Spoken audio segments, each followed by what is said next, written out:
All right, everybody. Welcome to the Bill and Cap Show. It's me, Cap, and we got... I'm Bill. Excellent. Good to have you here. Today we have a pretty exciting guest. This is Matt Bursch. He's a real estate investor focused on self-storage, which is, as you know, something very near and dear to my heart. This is my first time meeting you, Matt. You're one of Bill's buddies. Apparently he hangs around with these self-storage guys. So, I'm like super excited to kind of get into this. Tell us your background and kind of give us the rundown of what you've been doing, how you got to where you are today. Sure. Yeah. So it started a couple of years ago. Actually, I had an interesting conversation with my financial advisor when I, have a full-time job, part of the W-2 world yet.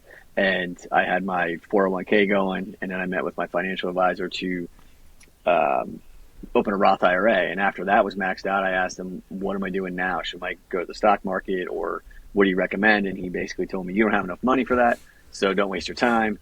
But here's what I do want you to do. I want you to buy a single family house this year, buy another single family house the next year, buy one after that. And by the time you retire, you will have these things probably completely paid off or almost paid off. And maybe, let's just use round numbers, they're all making you $1,000 a month, and you have 6 of them, and that's 72 grand a year.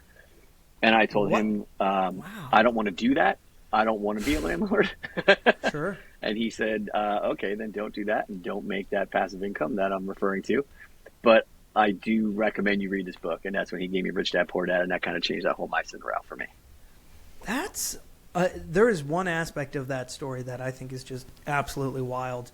And maybe I'm a little biased, the whole financial advisor thing, but what an interesting financial advisor. I'm shocked. Honestly, that a financial advisor recommended Rich Dad Poor Dad. That was the book that kind of changed my mindset too. But all the stuff Rich Dad Poor Dad preaches is not the things financial advisors make their money on.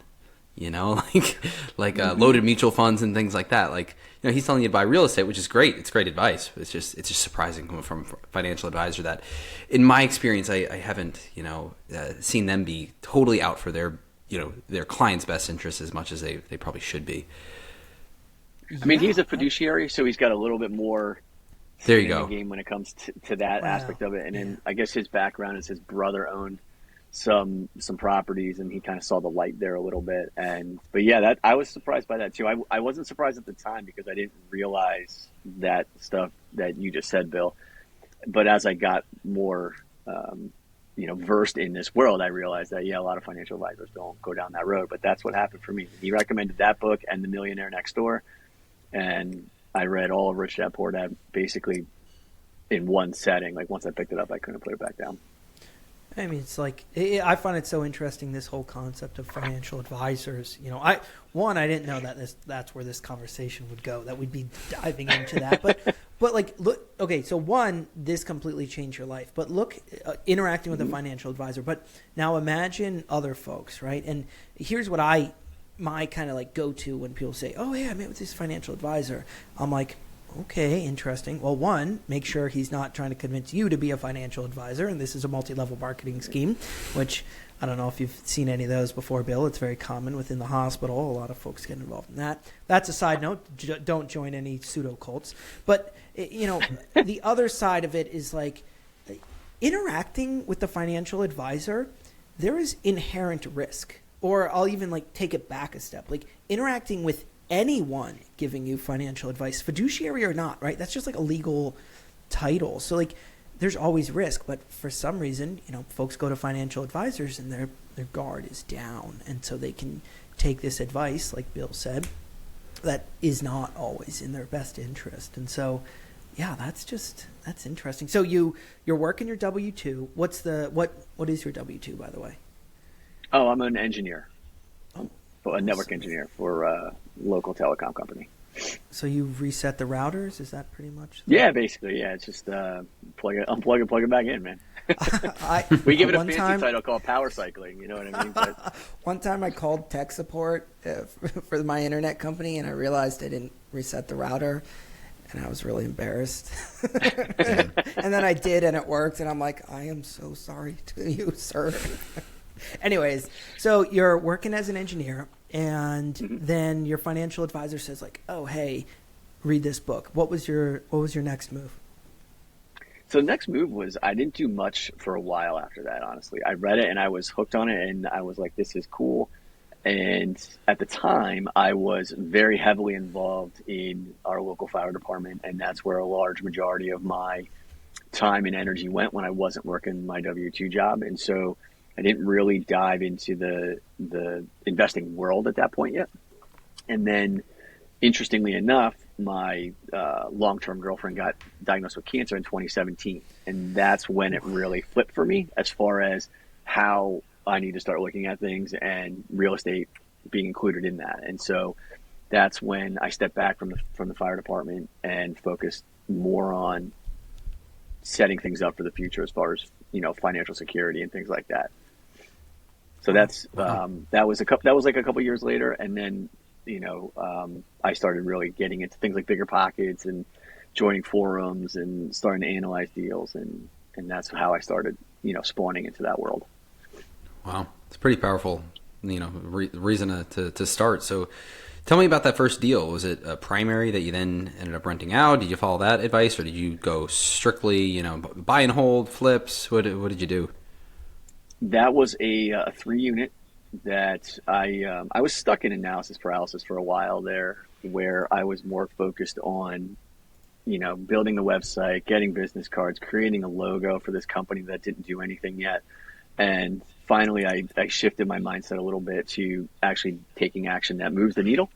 And that was analyzing like 15 to 20 deals a week, making 5 offers a week. And then when this deal hit the market, I was already kind of versed in analyzing and sending offers. So when it hit, we offered right away and we took it down. It was a 3-unit apartment that was supposed to be buy and hold. Didn't work out that way, but that was the long-term goal, was buy, almost burr it, so to speak. And that's what we had. We held it for about a year before we sold it 1031 out to storage. Oh, wow. So one residential deal and then straight to storage. Yeah, well, the storage deal we got, I think Bill's familiar with it. It was another 3-unit apartment, but it had 36 units of storage in it. And that's what kind of opened my eyes to the world of storage. And I was like, this is where I want to be. This is where I want to go. And so I showed that same deal at Cap on the market a few years ago. Oh, did you really? When it was on the market, I remember seeing it, and I was like, oh, man, that's a really interesting deal. I think that was when me and Cap were just first starting to talk about storage and stuff like that. Yeah. And then my buddy Justin Brown is just like, oh, guy Matt bought that. I was like, what? Yeah. I got to hear about it, because I was interested in that one. So, tell us about what made you decide to first of all sell the first one, and then what made you interested in that first, kind of hybrid residential self-storage deal? Well, I sold the first one because I needed the money to buy the second one. So that's why I was looking at it from a scaling perspective. I need the money to buy that one. So that one was interesting. Actually, Judson and I were going out to look at, I wanted to do a flip. That's what I was focused on. I was looking at doing some flips, and it was right after like the COVID lifted a little bit. Like in that first 3-unit, we had to remove a tenant, renovate a unit, place a new tenant. And that was like the first week of March 2020. And then everything stopped. And then it's like almost a full year later is when we were starting to look for properties again. And so we were out looking at flips. And I noticed in that time frame that particular property, Bill, would come on the market and go off the market, and come on the market and go off the market. And after buying it, I realized why. It's because it needed a lot of work. And I think people weren't ready for that when they got into it. But nonetheless, we were out looking at flips. And I said something to Justin about going to look at it, and we couldn't get into the apartments, but we could get into the storage area.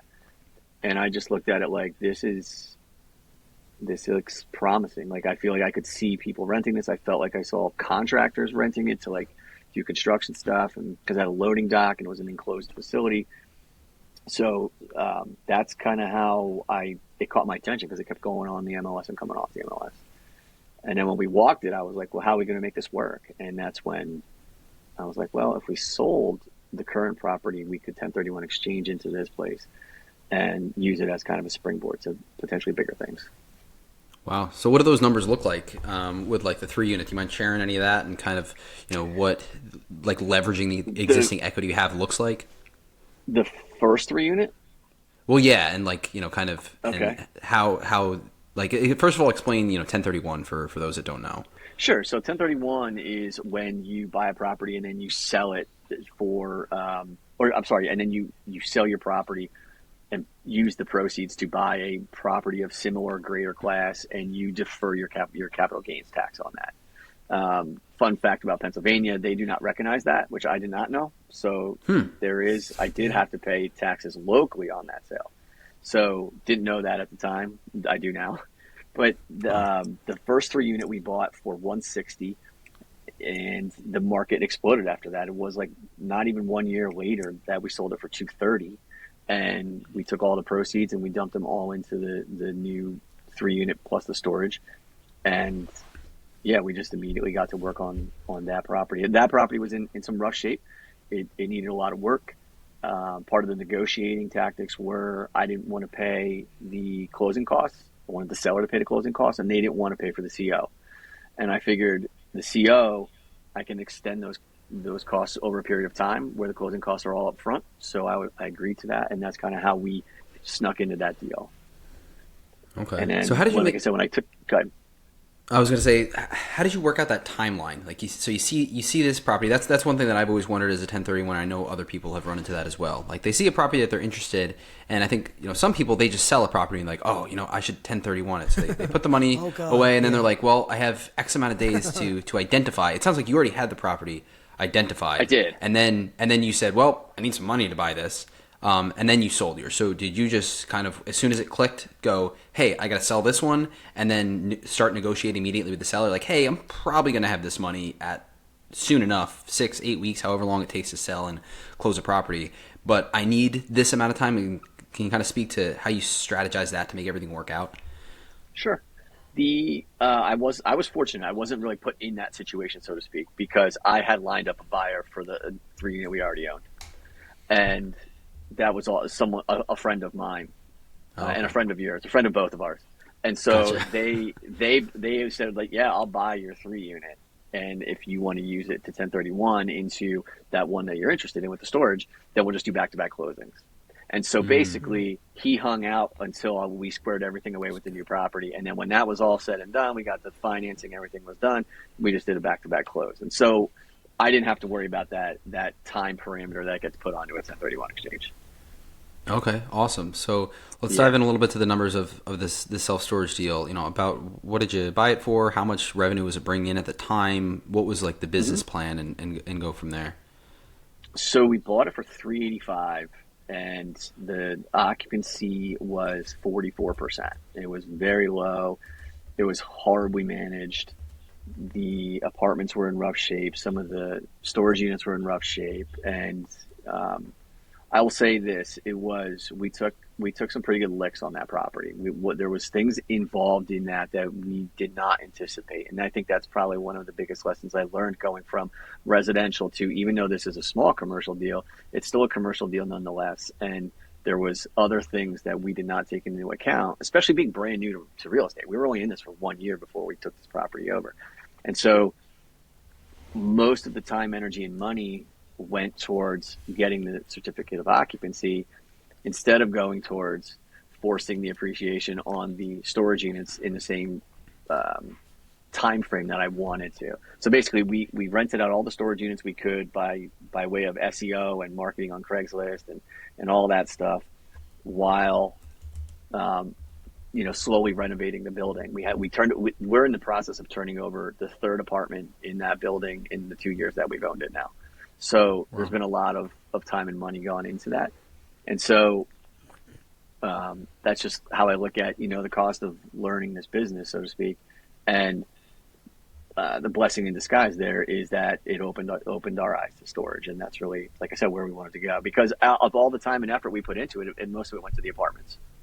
And the storage units just sat there occupied, checks coming in every month, very little maintenance. There wasn't a lot of phone calls. It's basically just sitting there churning out revenue. And that's when, I was all in on it. And then when you factor in the fact that commercial real estate is evaluated differently than residential real estate, and we have direct control over that, it was a no-brainer.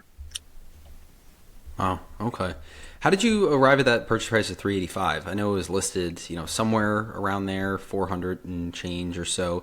Was there a certain, cap rate that you went after, or was it based on your pro forma of, hey, we can get revenue to this, I think we can exit at this, or it's going to cash flow strongly. How did you kind of arrive at that and settle on that price? So it wasn't necessarily a cap rate we were looking at, or maybe even so much of a cash on cash return, because actually we really only came out of pocket $8,000 to get that deal, because that was just because we 1031 exchanged, and my buyer was a real estate agent, so he passed on some of that commission that he could have with the sale of our original 3-unit. So we didn't come out of pocket a lot, so the cash on cash return was already there. And basically what we looked at was, when we underwrite any self-storage, I just underwrote it at the time because I didn't really know any better. I underwrote it just strictly like I would underwrite a multifamily deal. Like, here's all our revenue. What does the market say that we can get for these storage units? What does the market say that we can get for these apartments? And then what does our debt service look like? And what can I expect to get as far as, or what am I looking at as far as our expenses go? And I just underwrote it that way, and the cash flow was there. And I didn't have a specific number in mind. Like I said, we were pretty naive going into this. And when we went back and forth, I knew that they were having a problem selling it. So that's why because I knew it was going on and off the market. So I just said, look, here's my number. And we went back and forth for a while. And I think they realized they weren't going to be able to sell it to anyone else. And they finally came down and matched what we wanted to offer on it. Okay. And that also came down, Bill, to a little bit of, how much capital do we actually have? Because I know what we're getting out of the sale of the first 3-unit, and that's kind of our limit as far as 25% down on the property plus closing costs. Yeah. So 25% down on the property. As far as financing is concerned, is that strictly commercial lender? I'm assuming so. If it was a mixed use, and was there any issues there with comparable sales or any proving the revenue if anybody was paying cash or anything like that? Not any issues. I mean, they asked for rent rolls and they asked for leases and things of that nature, but there wasn't a whole lot of issue as far as getting the loan. No. Okay. I mean, Capper, you said that you've just closed on 2 storage deals today, right? So God bless, they were beauties. I'm sure over the course of the last couple of years, self-storage was so hot that I think banks were like, yeah, we're in on it. There's not a lot that we have to really take into account. Hey, if any banks are listening, they're still hot, baby. 15% they are, down. For sure. 15% down. Hit me up. Hang on real quick before we transition. Today's not official sponsor is Ardor. Oh, my God. Hang on. Let me pour it. It's Ardor Sparkling Water. Of course, we're trying to get sponsored by Bang, though. So that's the goal. Ardor, hit me up. A delicious, refreshing vanilla blackberry with a little bit of caffeine. We absolutely love it here at the Bill and Cap Show. And, please sponsor. I'll take a Mountain Dew sponsor as well. Diet Mountain Dew. Yeah, Matt, we decided our only real sponsorship was, was really just to get free drinks for the show. So yeah, that's all right. I'm only here for free publicity. Okay, all right, that's good too. Oh, there you go. Oh, TBG Storage. There you go. Yeah. There you go. All right, so I love this, man. This is such a good intro.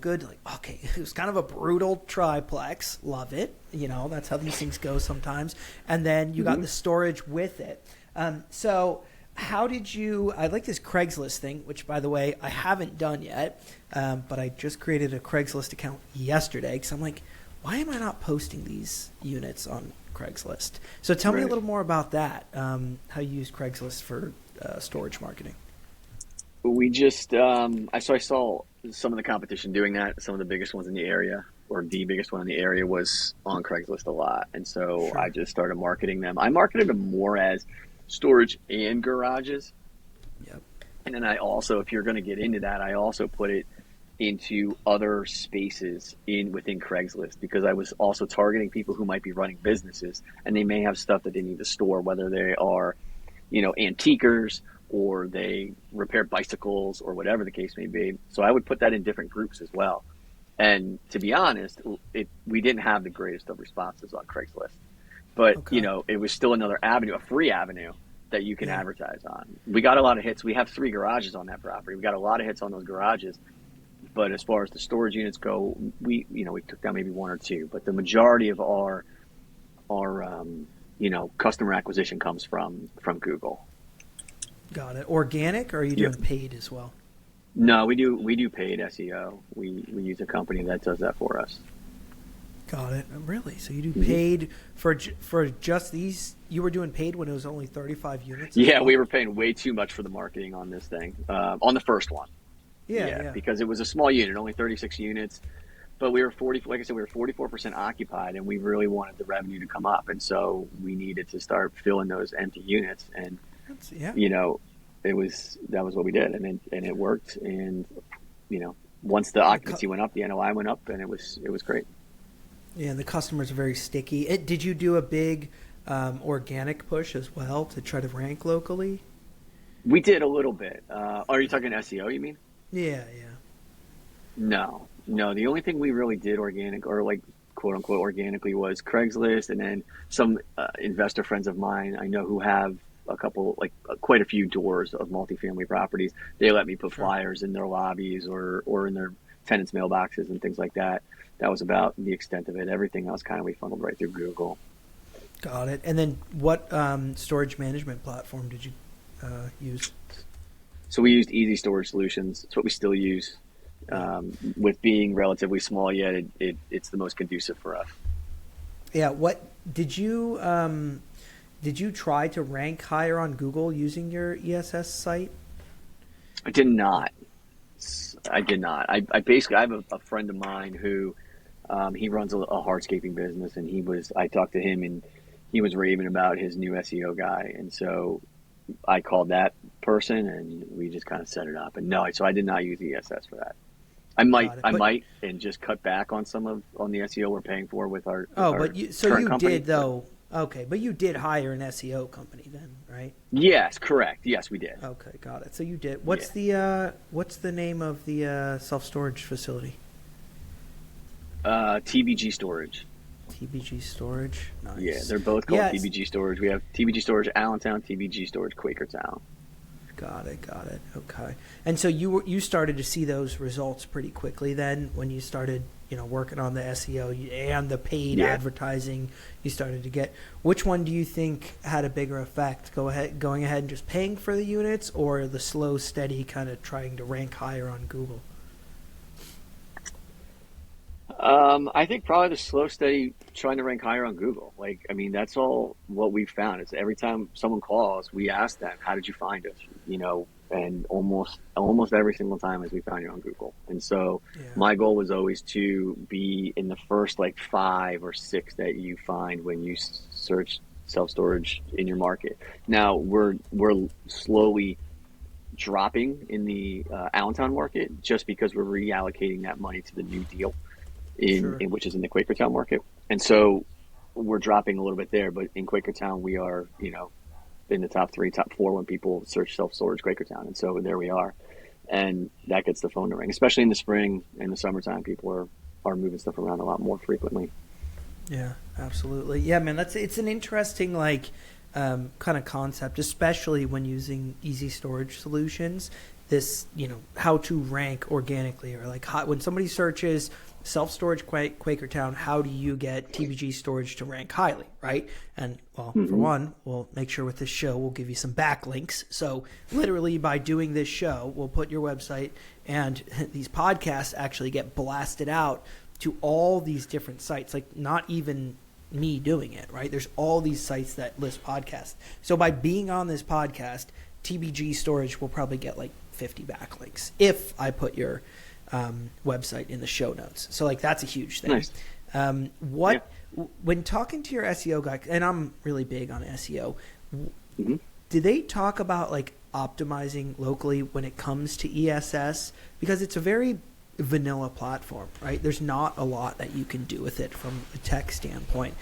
You can barely mess with the H1, H2 tags, which are the basics of writing content. What is your SEO guy's kind of take, and what does he pitch you and tell you as far as updates and stuff?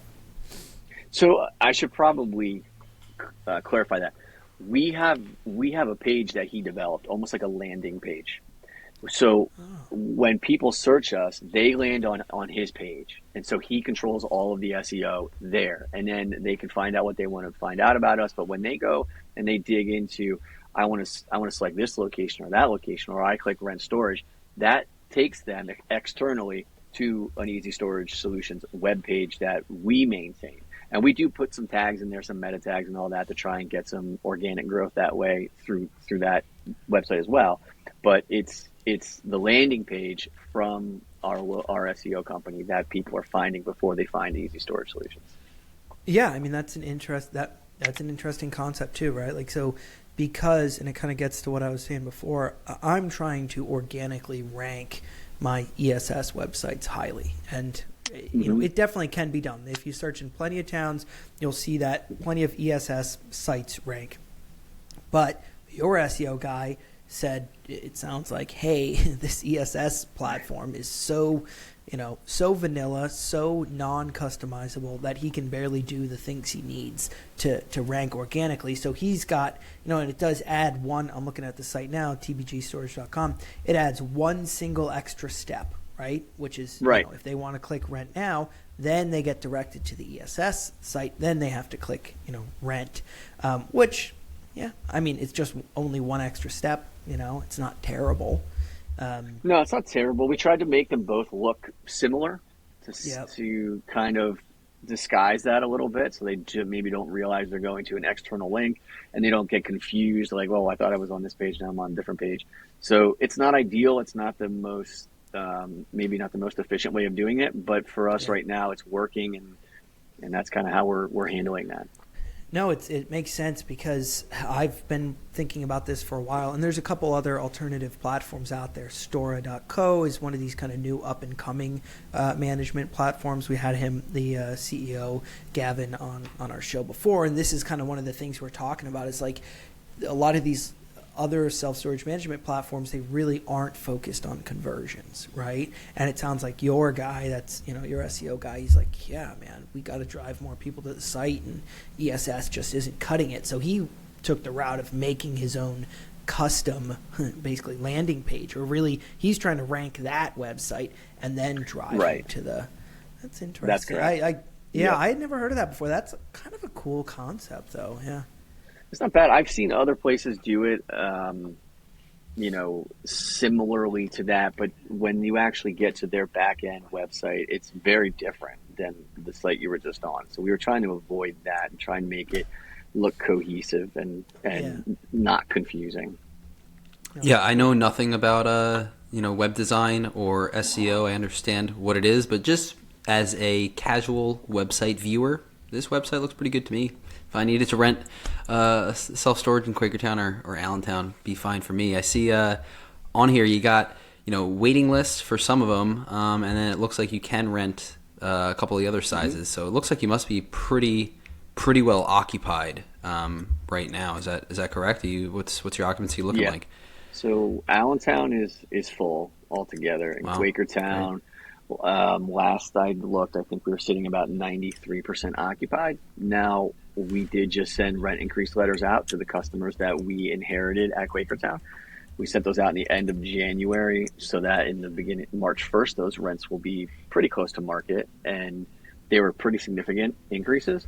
And so we're seeing some people leave, but we're still, I think the industry standard for that is about 85 to 90% occupancy. And, a lot of what I've read says that if you're up at 100 or you're close to 100, your rates are probably too low. And so that's why you're seeing some of those say wait, or some units available and some say waiting list, Bill. Got it. But yeah, occupancies be good. And other people, they're not leaving at all. They're just taking the rate increase and they're fine with it. Yeah, one of the things that sort of blew my mind is, I think, listen to AJ Osborne, who I know you know real well, talk about what the big institutional self-storage investors do. That correct me if I'm wrong on some of these numbers, but they get you at a certain rate. They might even do a promo of a free month or whatever the case may be. They get you in the door first and foremost. Yep. They have you to put your stuff in a box, and then what is it? After 9 months, they give you a 10% rent increase. Then every 6 months, they give you like another 6% increase, basically until you leave. Which kind of blew my mind. I was like, oh, that makes so much sense. And if all the institutional guys do it, that must be the business model, like the happy medium of where it makes the most sense. Because in residential real estate, I hear, oh, I want everything to be 100% occupied. But, listening to the AJ Osbornes and Nick Hubers of the world, they're like, no, 88 to 90 is like the sweet spot. And I was like, wow, I guess if you're jacking up rents every couple months, then it sort of makes sense. Is that kind of the strategy that you're looking to implement as well? Maybe not as aggressive, but can you speak to that a little bit? Sure. Yeah, we're looking at that a little bit. One of the other things that they do is what they call dynamic pricing. So, maybe their 10 by 10s are a stock rate of whatever it is, $150. But if they only have one 10 by 10 available, that might be 160 now or whatever, because it's more valuable. There's only one of them. So there's different ways that you can price that out. But one of the things that we do have some big players in our market, especially in Quakertown. And our model, so to speak, is to get them to street value or market value, but maybe $5 to $10 less than what the big players are charging, and then we'll just consistently reevaluate that every 6 to 9 months. There's actually a setting in Easy Storage Solutions where you can manual or automate that process, where if there hasn't been a rate increase done in 6 months or 9 months, you can set it to have a percentage increase automatically, so you don't even have to go in and think about it. So we'll look to implement that right now, since we just got done, basically with the onboarding process, bringing all the new customers in, bringing them into our software, and increasing rates. Now we're at the next phase of this project where we're going to look to start adding units. And that's, as we grow, we'll evaluate what the market is dictating as far as pricing goes. And if it calls for another rate increase in 6 months or 9 months, then we'll definitely do that. There you go. Nice. Now we're go on. Go ahead, Cap. So that first deal, and then you're sold on self-storage, right? Mm-hmm. And right. How did you find the second one? So you're, I assume, looking within your backyard, within your area, right? Yep. So what was the process there? That was mainly just cold calling. That's all we did. I made a whole list. I didn't buy the list. I made a list of every storage facility I could find in the state of Pennsylvania, and it took a long time. But and we don't have all of them, right? But there's a lot. There's a couple hundred on there. And I took a whole bunch that I knew I didn't want, either based upon market or based upon size. And those were the first people I called, because I wanted to throw away all the bad cold calls that I was going to do and kind of fine tune that script and get more comfortable on the phone talking with other owners. And then once I got through those, then I started targeting ones that I really wanted. And this one came along, and she said that she was interested in selling, but she was under agreement right now, and she had an NDA. And but she did tell me that she didn't think it was going to close. She thought that the current person wasn't going to be able to get the financing for it. I was like, okay, well, when does your NDA expire? When is this contract up? And she actually didn't know. She said she thought about 30 days. So I set a reminder in my calendar for 30 days, and I shot her a text message when it went off. And I said, hey, did you sell your storage facility? And she said no. And we're no longer under agreement, so call me. So I called her immediately, and we got into it from there. So it was a cold call, and that's how we found that. Sounds like a willing buyer, right? Currently under contract. Yeah. Are you interested in selling? Well, damn, yeah, that's awesome, man. So that worked out well. Her deal fell through. How big is that facility in Quakertown? It's about 16,000 square feet. We say it's 100 units. It's got 92 units plus parking, and some of those units are in huge pole barns. So there's room to convert those, and there's also room on the parcel. Well, it's two contiguous parcels. There's room there to rearrange some of these storage units, because some of them are portable. And so we're working with an excavator right now to maximize the acreage there so that we can add more units. Nice. And so are you doing, with those pole barns then, you're doing contractor garages or are these big storage units? Two of them are big storage units. One of them has an RV for covered parking, and one of them is a towing company. So he kind of acts as storage as well. For the local municipality, we say that they're all storage, because there was some heartburn there, I guess, back in the day with that property, because she was running businesses out of there, or having businesses run out of those pole barns, and they're like, you can't do that. So they're technically storage. Yeah, this is like a interesting concept, right? These contractor garages and the zoning there too, because as America kind of changes and a lot of folks, are more and more pressed for money, it's like, dude, your average car repair guy or contractor or cabinet guy, I mean, they need a space to work, right? And they can't afford this super expensive industrial space. And so it makes sense to take something like a storage facility and like, yeah, why can't we put some electric in one of these things and, define running a business, I guess.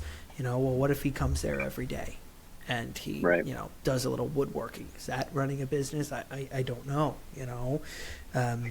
But so you found some success with like talking to these guys and saying, hey, you can store your like business related items here. Yeah, the seller worked that out a couple years ago before we were involved. There was somebody running an auto body shop out of one of them.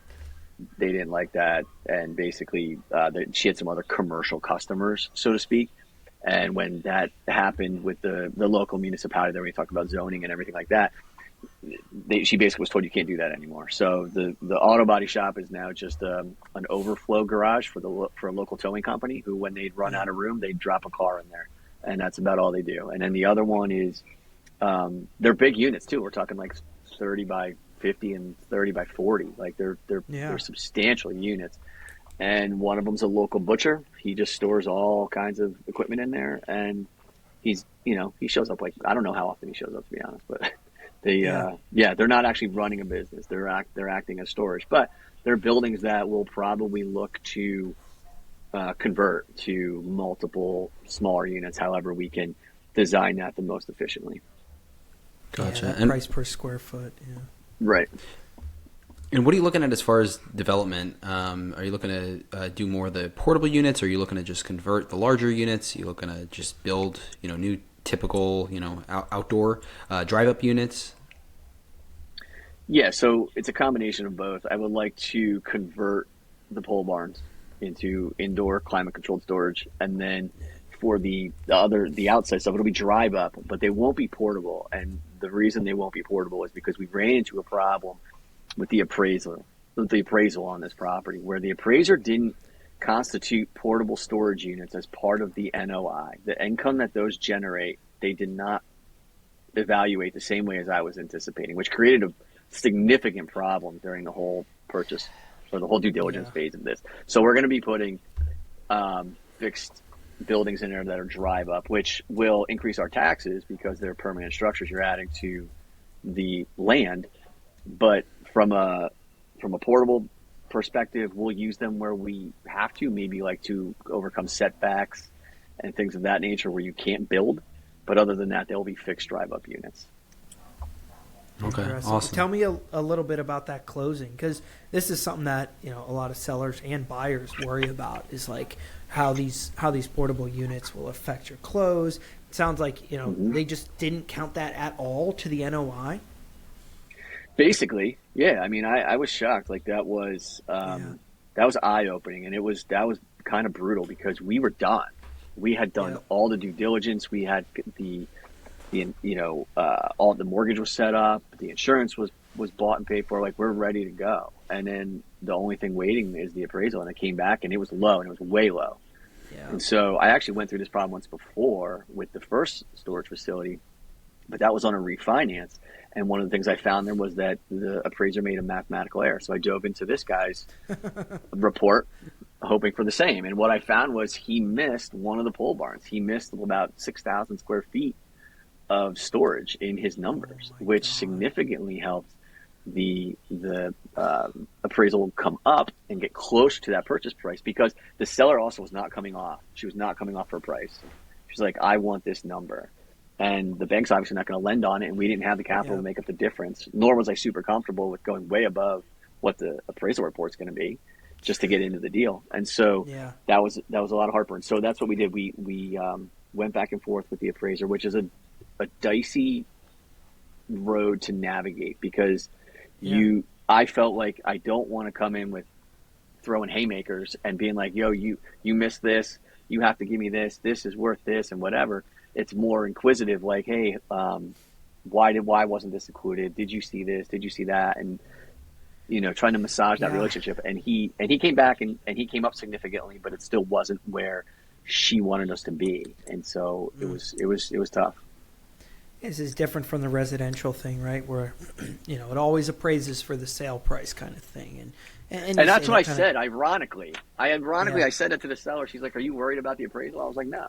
I'm like, because No, they but- almost always come back at the purchase price. Yeah, and in residential, you kind of say it as a joke, but really, it makes oftentimes that is the sale price is the right price, right? That's what's it worth, what it sells for. People aren't buying houses for I shouldn't say that, but in general, people don't buy houses for ungodly rates. But in this case, it sounds like if anybody that owns a big portable storage company is out there, maybe just do a little bit of lobbying to the government and get this kind of bullshit taken care of, because there's two sides to look at it. Like, one, why isn't it counted? And there's these standards that are involved in how these appraisers come up with these numbers. But it seems we know this industry is somewhat new, if you will, or behind the times in a way. And I mean, those portable units are real. They make real money, and they will always make real money. Like, there is no effective difference. If anything, those things, you can depreciate them faster, and they can be even better, because those can depreciate even faster in a cost segregation study, and at least some of them, depending on how you build. But yeah, that sounds very frustrating. So you just kind of navigated it slow and steady, and kind of didn't piss off your guy too much. Yeah, I didn't want to piss him off too much, and I also technically the bank who was financing the deal hired him. So I didn't really have direct access to him. I was writing this stuff up and going through our bank to give to him to review. So it wasn't a direct relationship I had with him. So he did come up finally. He admitted that that he missed this, and he came up, but we were still off by quite a bit. And then it turned to me having to convince the seller, like, look, this isn't going to work. We don't have the ability to take this down. And when we started this project, what worked in my favor, I think, is we developed a really good relationship. Like, I sat at her house for hours going through paperwork, good. and That's so good. we really got along very well. And the other thing in our favor was that when we got the commitment letter from the bank, they gave us an interest rate. And that was right before everything skyrocketed. So now we're like 2 to 3 months down the road from there. And now I told him, look, you're new potential buyers. If you want to start this process all over again, they're coming in at a much higher interest rate. So they're probably not going to be able to offer the number that you're looking for.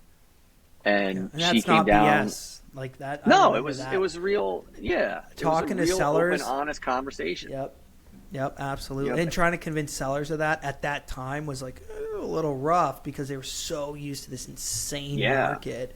And then it's like, well, what do you mean this thing's valued on a cap rate? And I'm like, well, I don't know. There's whatever, but it that's where this relationship comes into play. And it's so, because that's what we do too at Ben and I, my partner in Investing Storage. I mean, we will go out there and we form these relationships, and then people see you're not full of shit, you're like a legit dude that's trying to close a deal and trying to do it right. And it's like, everybody can win. It's just, you gotta work together, and we're trying to do the same thing as close the deal. That's so good to hear you that you got it across the finish line. And did you have to drive up occupancy, or was it already heavily occupied? No, so she was a great, if you wanted to take over a nice value add property, this was it. Like, she maintained the property. It's pristine.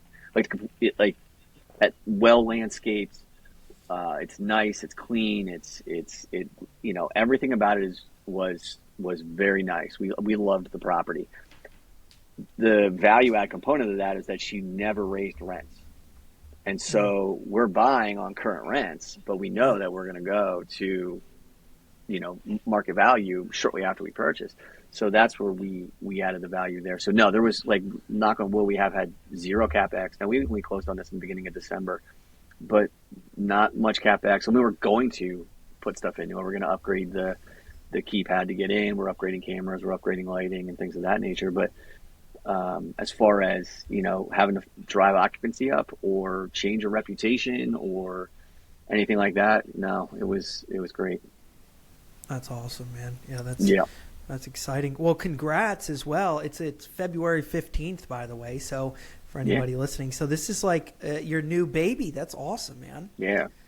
Yeah, it's definitely the new baby. That's basically what all the focus and energy has been on for the last, since we went under agreement, actually. So it's been a while. Yeah. Wow. That's so cool, man. So what's your next step after you get this one stabilized? So we're kind of in a two-pronged approach.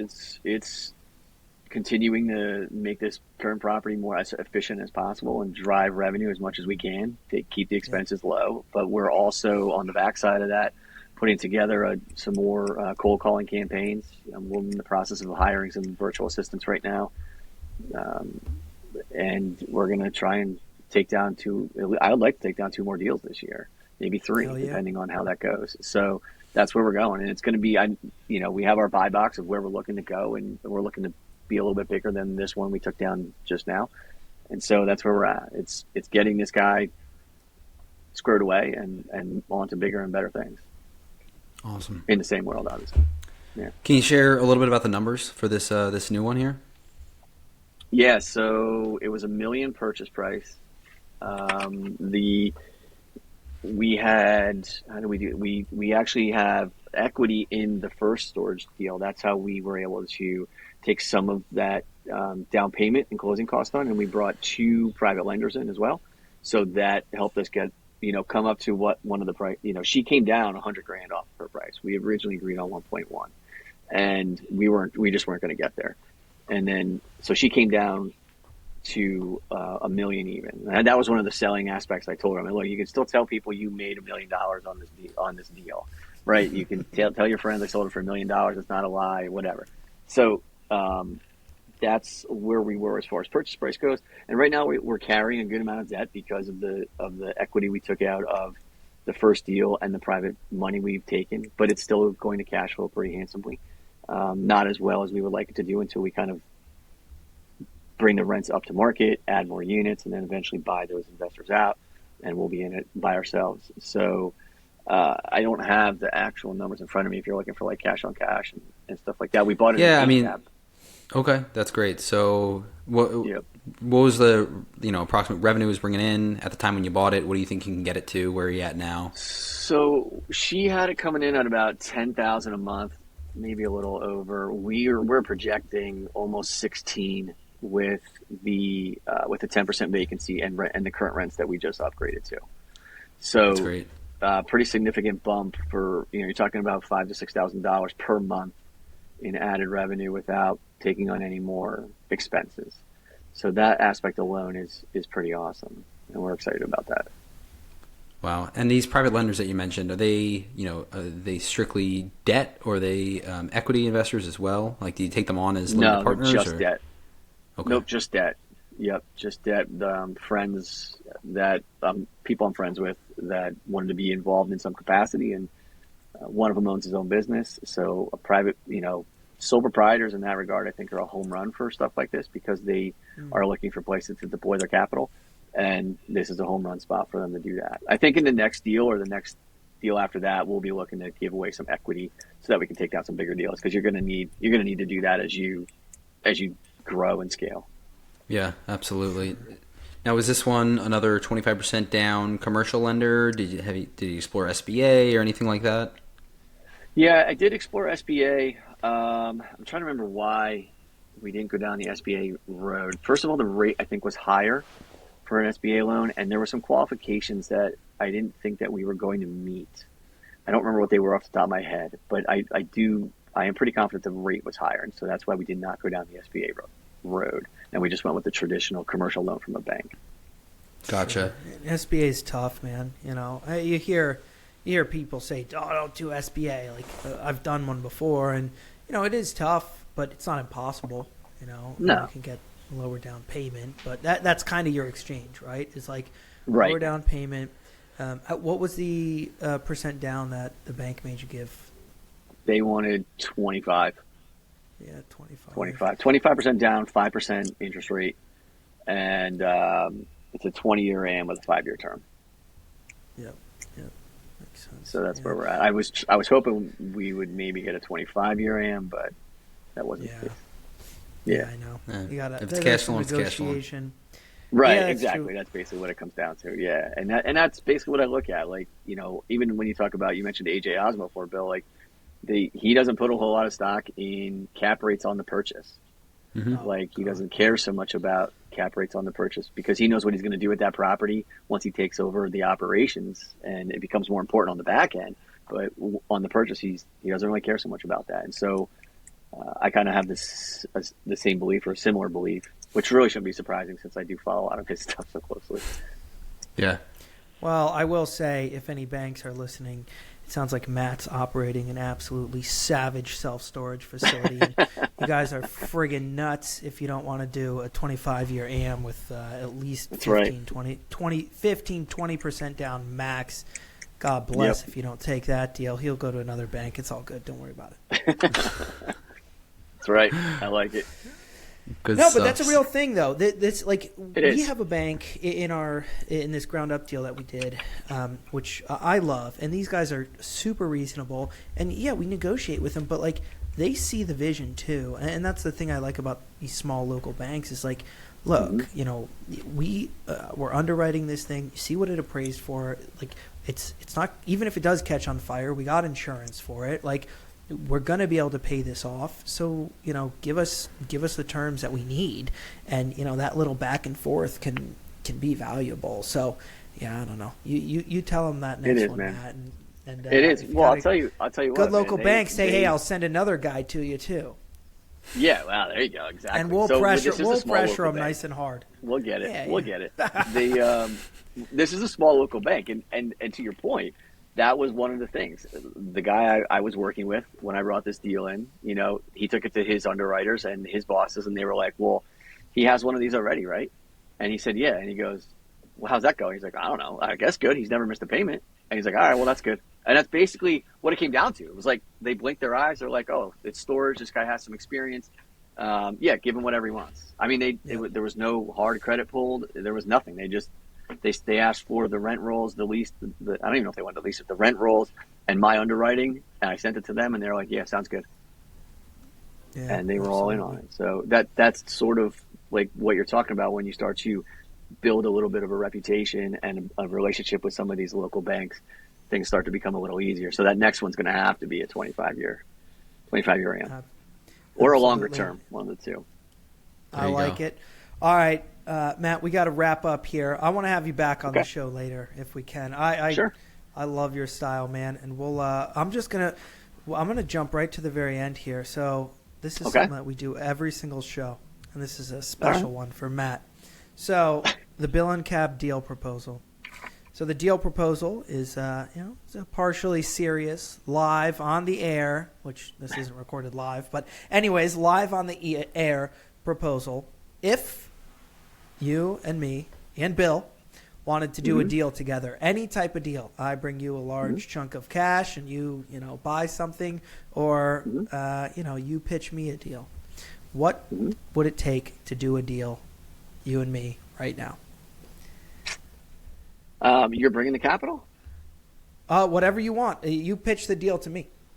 So yeah, I mean, basically, that's what we're looking for. We're looking for capital because I'm going to put together that cold calling list. I'm going to build that deal funnel out where we're going to, for storage, right? You said any deal whatsoever. Like at some point, I'd like to get into laundromats and car washes at some point, but not right now. So it's going to be storage, and we're looking for, like right now, we're looking to buy at a minimum of 20,000 square feet to 60,000 square feet, anywhere in that $1 million to $3 million range for a purchase price. And it has to have a value add component of some capacity, in a good market. Like the market's huge in storage, as I'm sure you know, like that's massive. So that's what it's going to look like. That's the storage facility box that we're looking to take down. And right now, since we're going to operate and we're going to be the boots on the ground and we're probably going to find the deal, we need the capital. Absolutely, man. I like it. All right. Well, you bring me the right deal. I actually do have the capital ready. So, all right. I still have never done a deal in my backyard. I want a self-storage facility that I can actually see. Yeah, I want you guys to. It's cool. All right, here's what I want you both to do, because Cap is like, I'll buy anything across the country. It doesn't matter. Matt, you both of your facilities are local. All my rentals are local. I don't have a self-storage facility, but that's where I'm looking to go. All right, Cap, give me your 20-second pitch on why you don't care where the facility is, and then Matt, you're gonna go. Give me 20-second pitch on why you want it to be in your backyard. 20-second pitch. I've literally never had one in my Why does it not matter? I started on hard mode. We remote manage every single one of these facilities. We put in the systems, and if you do it right, you can have these things running like a machine remotely. But I want to look at it. I want to look at my baby.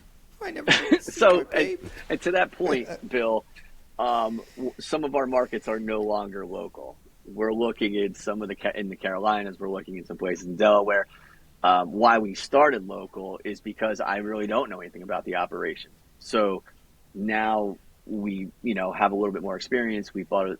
I mean, by industry standards, it's still small, but it's a larger facility. But we're learning more about remote management. We've gotten a lot better at remote management. Where now I'm feeling comfortable in attacking some markets that are no longer in the backyard, because we can put them on a lot of automation through either Easy Storage Solutions or whatever your software is.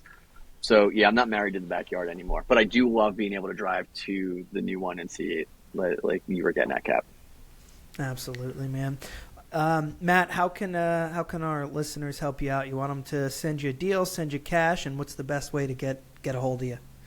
Yeah. So like I said, I think every real estate investor is always looking for either a deal or they're looking for capital, and so we're on the hunt for both. But we are actively structuring a cold calling campaign. So the odds are we will have another deal in the near future. So we're looking for capital.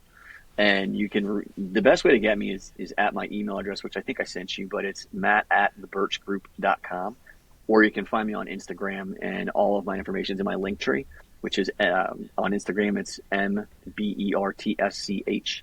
That's my Instagram handle. And in the link tree there, you'll see a form to submit if you want to invest with us. You'll see a very brief website documenting some of the renovations we've made and some pictures of the storage facilities.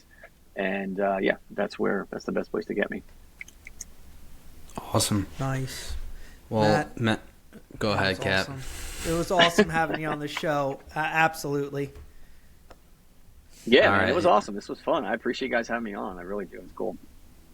Yep, this is fun, man. Glad to hear a little bit more about your story. I've literally been curious about that deal for years now, so it's nice. Well, we get together and talk about more of it offline too, Bill. Yeah. We can do that. We can go look at both of them if you want. Oh, dude, that'd be great. Yeah. Everybody, thank you all for tuning in, and check out investingstorage.com. Thanks for sponsoring us, and Elite Self Storage Operators. Check out the Facebook group. Everybody, this is Cap. This is Bill. We wish you all the very best. Godspeed. See you guys. Thanks, man.